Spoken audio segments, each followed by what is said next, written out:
Hi hello ನಮಸ್ಕಾರ ವೀಕ್ಷಕರೇ, Shobha Govindaraj YouTube ಚಾನಲ್ಗೆ ಸ್ವಾಗತ. ನಮ್ಮ ಚಾನಲ್ಗೆ ಲೈಕ್ ಮಾಡಿ, ಶೇರ್ ಮಾಡಿ, ಸಬ್ಸ್ಕ್ರೈಬ್ ಮಾಡೋದು ಮರಿಬೇಡಿ. ಇವತ್ತು ಆಡುಮಲ್ಲೇಶ್ವರ ಝೂ ಪಾರ್ಟ್ 3 ದೃಶ್ಯವನ್ನು ನಿಮಗೆ ತೋರಿಸ ಬಯಸುತ್ತೇನೆ. ನಮ್ಮ ಚಾನಲ್ಗೆ ಲೈಕ್ ಮಾಡಿ, ಸಪೋರ್ಟ್ ಮಾಡಿ ಅಂತ ಕೇಳ್ಕೊಳ್ತೀನಿ. ಯಾಕಂದ್ರೆ ನಾವು ಎಷ್ಟು ಸಾಧ್ಯನೋ ಅಷ್ಟು ನಮ್ಮ ಆಡುಮಲ್ಲೇಶ್ವರ ಝೂ ನ ಪ್ರಕೃತಿ ಸೌಂದರ್ಯವನ್ನು ನಿಮಗೆ ಕಣ್ಣು ತುಂಬಿಸಲು ಪ್ರಯತ್ನ ಪಟ್ಟಿದ್ದೀವಿ. ನೋಡಿ ವೀಕ್ಷಕರೇ, ಎಷ್ಟು ಚೆನ್ನಾಗಿದೆ ವೆದರ್ ಎಲ್ಲ. ನೋಡಿ, ಮೋಡ, ಬೆಟ್ಟ, ಗುಡ್ಡ ಎಲ್ಲ ಎಷ್ಟು ಚೆನ್ನಾಗಿ ಕಾಣಿಸ್ತಾ ಇದೆ. ನೋಡ್ತಾ ಇದ್ದೀರಲ್ವಾ? ಯಾರೆಲ್ಲ ಪಾರ್ಟ್ 1 ನೋಡಿಲ್ವೋ, ಪಾರ್ಟ್ 2 ನೋಡಿಲ್ವೋ ನೋಡಿ ಅಂತ ಹೇಳ್ತೀನಿ. ಅದ್ ನೋಡಿದ್ಮೇಲೆ ಈ ಪಾರ್ಟ್ 3 ನ ನೋಡಿ. ಇವಾಗ ನಾವು ಚಿರತೆ ಹತ್ರ ಹೋಗ್ತಾ ಇದೀವಿ. ಬನ್ನಿ ವೀಕ್ಷಕರೇ, ನಿಮ್ಮನ್ನು ಕರ್ಕೊಂಡು ಹೋಗ್ತೀವಿ. ಚಿರತೆಗಳ ಮೂಮೆಂಟ್ಸ್ ಅನ್ನ ನೋಡೋಣ. ಯಾವ ರೀತಿಯಾಗಿದ್ದಾವೆ, ಎಷ್ಟು ಚೆನ್ನಾಗಿ ಅವು ತುಂಟಾಟ ಆಡ್ತಿದ್ದಾವೆ ಅನ್ನೋ ದೃಶ್ಯ ನಾನು ನಿಮಗೆ ತೋರಿಸ್ತೀವಿ. ಬನ್ನಿ ನೋಡಿ. ಇದು ಚಿರತೆಯ ಬೋರ್ಡ್ ಹಾಕಿದ್ದಾರೆ.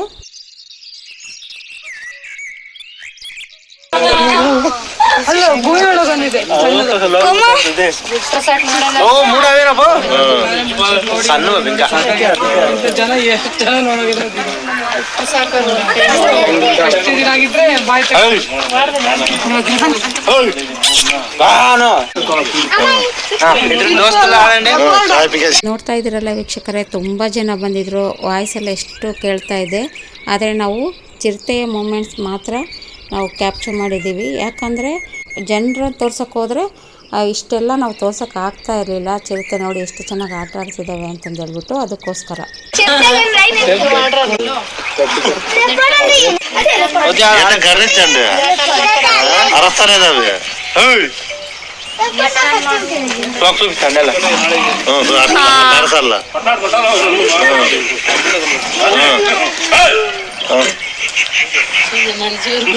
అంటే అవి ఇంకా గట్టిగా వస్తాయా?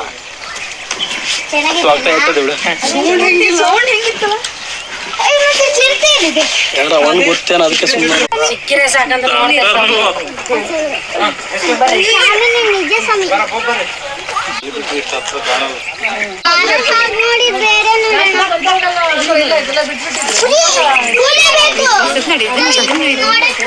ನೋಡಿ ಯಾವ ತರ ಪ್ರಾಣಿಗಳಲ್ಲಿ ಎಲ್ಲ ಕಿರಿಸ್ತಾ ಇದ್ದಾರೆ. ಅನ್ನೋದು, ಓ ಅನ್ನೋದು, ಆ ಥರ ಎಲ್ಲ ದಯವಿಟ್ಟು ಮಾಡಬೇಡಿ. ಯಾಕಂದರೆ ಪ್ರಾಣಿಗಳೂ ನಮ್ಮಂತೆಯೇ, ಅದಕ್ಕೋಸ್ಕರನೇ ಈ ಥರ ಮಾಡಬೇಡಿ. ಈ ಥರ ಕಿರ್ಚಿದ್ರೆ ಪ್ರಾಣಿಗಳಿಗೂ ಸಹ ಭಯ ಆಗುತ್ತೆ, ಅವಕ್ಕೂ ಗಾಬರಿ ಆಗುತ್ತೆ. ನಮಗೆ ಕಂಡ್ರೆ ಅವಕ್ಕೆ ಭಯ, ಅವಕ್ಕೆ ಕಂಡ್ರೆ ನಮಗೆ ಭಯ ಆಗುತ್ತಲ್ವ, ಆ ಥರ. ನೋಡಿ, ಪ್ರಾಣಿಗಳ ಮನಸ್ಸು ನಮ್ಮಂತೆಯೇ ಅಂತ ಬೋರ್ಡ್ ಹಾಕಿದ್ದಾರೆ. ವೀಕ್ಷಕರೇ, ನಮ್ಮ ಚಿತ್ರದುರ್ಗ ಜಿಲ್ಲೆಯ ಪ್ರಸಿದ್ಧ ಪ್ರವಾಸಿ ತಾಣಗಳಲ್ಲಿ ಆಡುಮಲ್ಲೇಶ್ವರ ಝೂನು ಒಂದು ವಿಶೇಷ ಸ್ಥಾನ ಹೊಂದಿದೆ. ಜೋಗಿಮಟ್ಟಿ ಅರಣ್ಯದ ಹಸಿರು ವಾತಾವರಣದಲ್ಲಿರುವುದೇ ಆನಂದ ಮತ್ತು ವನ್ಯಜೀವಿಗಳನ್ನು ಹತ್ತಿರದಿಂದ ನೋಡಬಹುದು, ಅನುಭವಿಸಬಹುದು. ಉತ್ತಮವಾಗಿ ಅರಣ್ಯ ಇಲಾಖೆಯರು ಅವಕಾಶ ನೀಡಿರುತ್ತಾರೆ. ನಗರ ಜೀವನದಿಂದ, ಗದ್ದಲದಿಂದ ಬಿಟ್ಟು ನಾವು ದೂರ ಹೋಗಿ ಇಲ್ಲಿ ಶಾಂತ ರೀತಿಯಿಂದ ನಾವು ಅನುಭವಿಸ್ಬೋದು. ಮತ್ತು ಫ್ರೆಶ್ ಆಗಿರೋಂಥ ಗಾಳಿ ತಗೋಬೋದು. ಮತ್ತು ಮಧ್ಯಾಹ್ನದ ಸಮಯವನ್ನು ತುಂಬಾ ನೆಮ್ಮದಿ ಅನಿಸುತ್ತೆ. ವೀಕ್ಷಕರೇ, ಈ ಝೂ 1987ರಲ್ಲಿ ಪ್ರಾರಂಭ ಆಗಿದೆ. ಇವಾಗಂತೂ ತುಂಬಾ ಉತ್ತಮವಾಗಿ ಅಭಿವೃದ್ಧಿ ಹೊಂದಿದೆ. ತುಂಬಾ ಚೆನ್ನಾಗಿ ಮಾಡಿದ್ದಾರೆ. ಪ್ರಾಣಿಗಳಿಗೆ ನೈಸರ್ಗಿಕ ವಾಸಸ್ಥಳದಂತೆ, ಅಂದ್ರೆ ನಮ್ಮ ಮನೆ ಹೇಗಿದೆಯೋ ಅದೇ ತರನೇ ಪ್ರಾಣಿಗಳಿಗೂ ಅವುಗಳ ಮನೆ ತರನೇ ಫೀಲ್ ಆಗ್ಬೇಕು, ಆ ತರ ಮಾಡಿದ್ದಾರೆ. ತುಂಬಾನೇ ಚೆನ್ನಾಗಿ ಮಾಡಿದ್ದಾರೆ. ಸೇಫ್ಟಿಯಾಗಿ ಅವುಗಳಿಗೆ ಅಗತ್ಯವಾದ ಆಹಾರ ಮತ್ತು ನೀರೆಲ್ಲ ಕೊಡ್ತಾ ಇರ್ತಾರೆ. ಕ್ರಮವಾಗಿ ಸೂಕ್ತವಾಗಿ ಪಾಲಿಸ್ತಿದ್ದಾರೆ. ಪ್ರಾಣಿಗಳಿಗೆ ಆರೋಗ್ಯ ತಪಾಸಣೆನೂ ಸಹ ಮಾಡ್ತಾ ಇರ್ತಾರೆ. ಇದು ಆರೋಗ್ಯಕರವಾಗಿದೆಯೋ ಇಲ್ಲೋ ಅಂತಂದೇಳಿ. ವೀಕ್ಷಕರೇ, ಪ್ರತಿ ಮಂಗಳವಾರ ಝೂ ರಜಾ ಇರುತ್ತೆ. ಯಾಕಂದ್ರೆ ಪ್ರತಿ ಮಂಗಳವಾರ ಪ್ರಾಣಿಗಳಿಗೆಲ್ಲ ಆಹಾರ ಹಾಕ್ತಾರೆ. ಅದಕ್ಕೋಸ್ಕರನೇ ಮಂಗಳವಾರ ದಿವಸ ರಜೆ ಇರುತ್ತೆ. ಮಂಗಳವಾರ ಒಂದು ದಿನ ಬಿಟ್ಟು ಪ್ರತಿ ದಿನನೂ ಈ ಝೂ ಓಪನ್ ಇರುತ್ತೆ.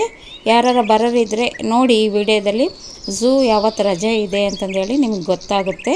ವೀಕ್ಷಕರೇ, ಈ ವಿಡಿಯೋ ನಿಮಗೆ ಇಷ್ಟ ಆಗುತ್ತೆ ಅಂದ್ಕೊಳ್ತೀನಿ.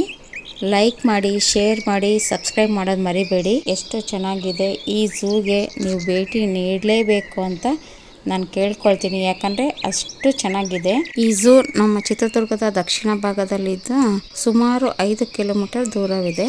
ಅರಣ್ಯ ಪ್ರದೇಶ, ಹಸಿರಾಗಿ ಪರಿಸರ ಮಧ್ಯದಲ್ಲಿದೆ. ಅದಕ್ಕೆ ತುಂಬಾ ಚೆನ್ನಾಗಿದೆ ಈ ಸ್ಥಳ. ನೋಡೋಕ್ಕೆ ಅತ್ಯುತ್ತಮವಾಗಿದೆ. ನೋಡಿ, ನಾವು ಇವಾಗ ಕರಡಿ ಮನೆಗೆ ಹೋಗ್ತಾ ಇದೀವಿ. ಕರಡಿ ಮನೆಗೆ ದಾರಿ ಅಂತ ಅಲ್ಲಿ ಬೋರ್ಡ್ ಹಾಕಿದ್ದಾರೆ. ನೋಡ್ತಾ ಇದ್ದೀರಲ್ಲ ವೀಕ್ಷಕರೇ, ಕರಡಿನ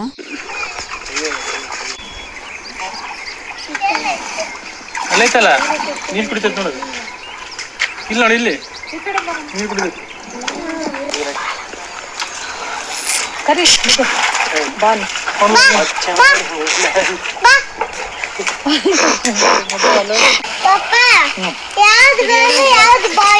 ಬಂತು ನೋಡಿ ಈಗ ಬಾ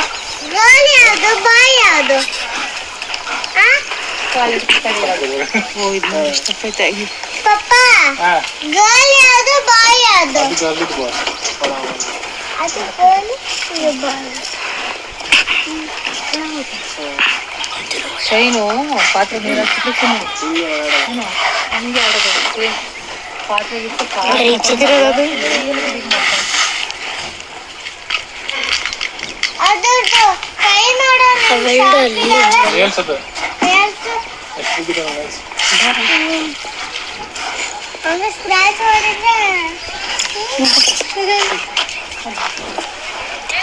ಅಲ್ಲಿ ಮೈಸೂರಲ್ಲಿ ಅದು ಹೆಂಗ್ ಬರ್ತಿತ್ತಲ್ಲ ಇದ್ರ ಮೇಲೆ ಕಟ್ಲ ಅದ್ ಮಾಡಿದೆ ಜೋಕಲ್ಲಿ ಇರ್ತಿತ್ತು ಎಷ್ಟು ಚೆನ್ನಾಗಿತ್ತು ಸೇಮ್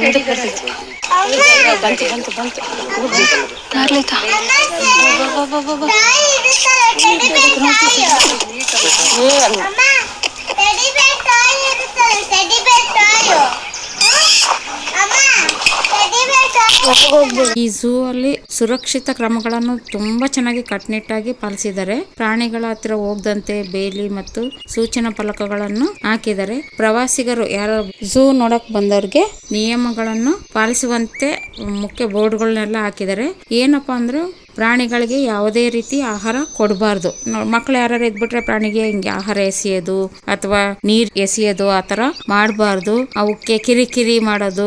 ಚಿರತೆ ಹತ್ರ ಅಲ್ಲಿ ಜನಗಳೆಲ್ಲ ಕಿರ್ಚಾಡ್ತಾ ಇದ್ರು, ಅದಕ್ಕೆ ಎದುರಿಸೋದು ಆತರ ಮಾಡೋದು ಎಲ್ಲ ಮಾಡ್ತಾ ಇದ್ರು. ನಾವು ಹೇಳಿದ್ವಿ ಆತರ ಮಾಡಬೇಡಿ, ಅದಕ್ಕೂ ಇರಿಟೇಷನ್ ಆಗುತ್ತೆ. ನಮ್ಗೆ ಹೆಂಗೆ ಯಾರ ಒಂಥರ ಹೊಡೆದ್ರೆ ಕಿರ್ಚಿದ್ರೆ ಹೆಂಗೆ ಒಂಥರ ನಮ್ಗೆ ಇರಿಟೇಷನ್ ಆಗುತ್ತೋ ಆತರ ಅವಕ್ಕೂ ಆಗುತ್ತೆ. ಅಲ್ಲಿ ಬೋರ್ಡ್ ಹಾಕಿದ್ದಾರೆ, ಪ್ರಾಣಿಗಳು ನಮ್ಮಂತೆಯೇ ಅಂತಂದ್ ಹೇಳ್ಬಿಟ್ಟು. ದಯವಿಟ್ಟು ಯಾರು ಝೂನ ನೋಡಕ್ ಹೋಗ್ತಾರೋ ಪ್ರಾಣಿಗಳಿಗೆ ಕಿರಿಕಿರಿ ಮಾಡಬೇಡಿ ಅಂತ ದಯವಿಟ್ಟು ಕೇಳ್ಕೊಳ್ತೀನಿ. ಅದಕ್ಕೆ ನೀರ್ ಎರಚೋದಾಗ್ಲಿ, ನೀವು ತಿನ್ನೋದು ಕುರ್ಕುರೆ ಪ್ಯಾಕೆಟ್ ಎಸೆಯೋದಾಗ್ಲಿ, ನೀವೇನ್ ತಿಂತಿರ್ತಾರೋ ಅದನ್ನೇ ಎಸೆಯೋದಾಗ್ಲಿ ಆ ತರ ದಯವಿಟ್ಟು ಯಾವುದೇ ಕಾರಣಕ್ಕೂ ಮಾಡಬೇಡಿ ಅಂತ ಮನವಿ ಮಾಡ್ಕೊಳ್ತೀನಿ. ಆಡುಮಲ್ಲೇಶ್ವರ ಝೂನಲ್ಲಿ ಕೆಲವೊಮ್ಮೆ ವಿಶೇಷ ಕಾರ್ಯಕ್ರಮಗಳನ್ನು ನಡೆಸ್ತಾರೆ. ಉದಾಹರಣೆಗೆ ಏನಪ್ಪಾ ಅಂದ್ರೆ ವನ್ಯಜೀವಿ ದಿನಾಚರಣೆ, ಪರಿಸರ ದಿನಾಚರಣೆ ಇಂಥವೇ ಎಲ್ಲಾ ಸಂದರ್ಭಗಳಲ್ಲಿ ಜಾಗೃತಿ ಕಾರ್ಯಕ್ರಮಗಳನ್ನು ಆಯೋಜಿಸುತ್ತಾರೆ. ನೋಡಿ ವೀಕ್ಷಕರೇ, ಈ ಮರದ ಮೇಲೆ ಬರೆದಿದೆ, ಪಂಚ ಮಹಾಭೂತಗಳಾದ ಮಣ್ಣು, ನೀರು, ಗಾಳಿ, ಬೆಳಕು ಮತ್ತು ಆಕಾಶ ಪ್ರಕೃತಿ ಮಾತೆ ನಮಗಿತ್ತ ದಿವ್ಯ ಕೊಡುಗೆ. ಅವುಗಳ ರಕ್ಷಣೆಗೆ ಗಿಡಮರಗಳನ್ನು ಬೆಳೆಸಿ ಸಂರಕ್ಷಿಸಿ ಎಂದು ಬರೆದಿದ್ದಾರೆ. ನೋಡಿ ವೀಕ್ಷಕರೇ, ಝೂನ ಸುತ್ತಮುತ್ತಲಿನ ಜೋಗಿಮಟ್ಟಿ ಪ್ರದೇಶದ ಸುತ್ತಮುತ್ತ ಬೆಟ್ಟಗಳು ಮತ್ತು ಕಾಡಿನಿಂದ ಕೂಡಿದ್ದ ಪ್ರಕೃತಿ ಪ್ರಿಯರಿಗಂತೂ ಇದು ಅತ್ಯಾಕರ್ಷಕವಾದ ಜಾಗ ಅನಿಸುತ್ತೆ. ಇಲ್ಲಿ ಪಕ್ಷಿಗಳ ಕಲರವ ಧ್ವನಿ ಕಿಚಿಕಿಚಿ ಅನ್ನೋದು ಎಷ್ಟು ಚೆನ್ನಾಗಿ ಕೇಳಿಸುತ್ತೆ. ತಂಪಾದ ಗಾಳಿ ಎಷ್ಟು ಚೆನ್ನಾಗಿ, ಎಲ್ಲಿ ನೋಡಿದ್ರು ಹಸಿರು ದೃಶ್ಯಗಳು ಮನಸ್ಸಿಗೆ ಶಾಂತಿ ನೀಡುತ್ತದೆ. ಫೋಟೋಗ್ರಫಿ ಪ್ರಿಯರಿಗಂತೂ ಅತ್ಯುತ್ತಮವಾದ ಸ್ಥಳ ಅನ್ಬೋದು.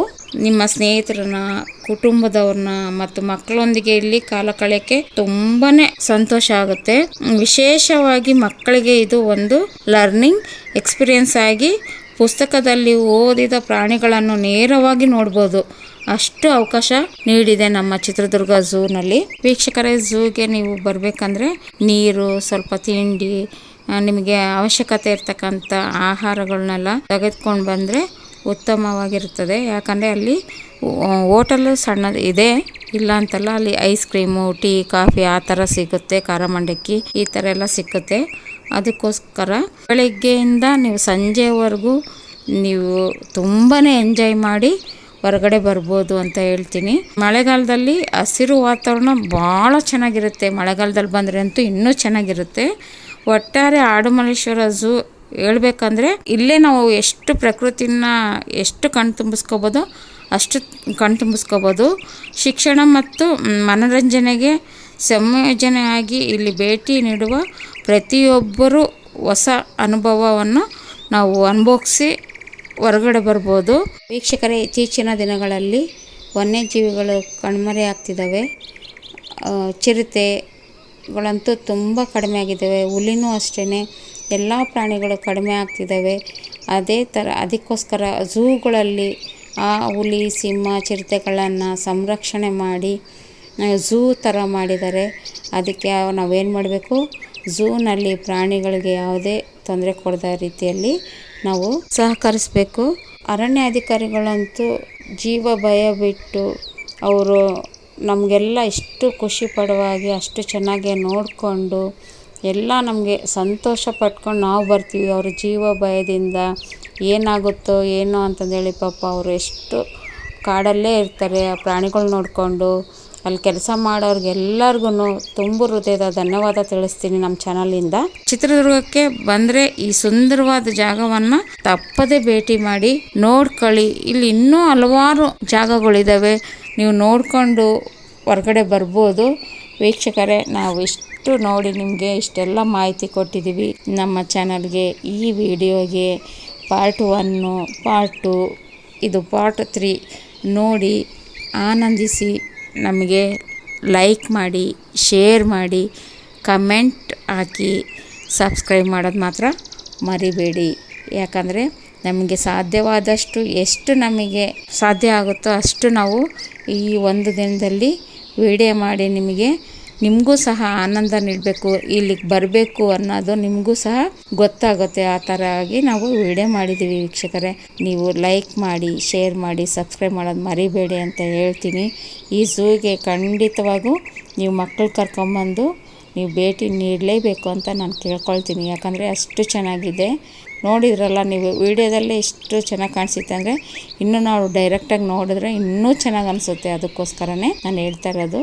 ನಮ್ಮ ಚಾನಲ್ಗೆ ಮತ್ತೊಮ್ಮೆ ಕೇಳ್ತಿದ್ದೀನಿ, ಸಬ್ಸ್ಕ್ರೈಬ್ ಮಾಡೋದು ಮರಿಬೇಡಿ ಅಂತ ಹೇಳ್ತೀನಿ. ಕಮೆಂಟ್ ಹಾಕಿ, ನಿಮ್ಮ ಅನಿಸಿಕೆಗಳನ್ನ ನನಗೆ ಕಮೆಂಟ್ ಮೂಲಕ ಹಂಚ್ಕೊಳ್ಳಿ ಅಂತ ಕೇಳ್ಕೊಳ್ತೀನಿ ವೀಕ್ಷಕರೇ. ಈ ವಿಡಿಯೋ ನೋಡಿದ್ದಕ್ಕಾಗಿ ಥ್ಯಾಂಕ್ ಯು.